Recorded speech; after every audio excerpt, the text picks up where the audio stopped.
أهلا بكم في نباش تاريخ.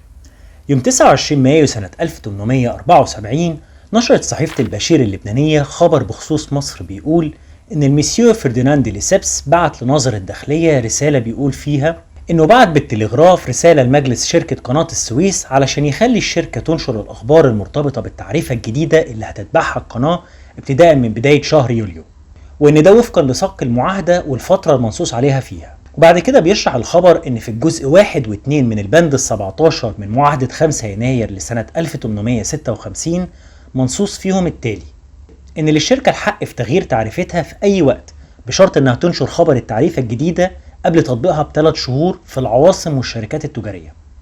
طبعا الخبر ده مرتبط بالخلاف اللي حصل ما بين شركة قناة السويس وشركة تانية بخصوص التعريفة الجديدة زي ما عرضناه في الأخبار اللي فاتت، والحادثة دي استدعت تدخل الباب العالي بنفسه. في الآخر لو عجبك المجهود دوس لايك وشير وقول لي رأيك تحت في كومنت.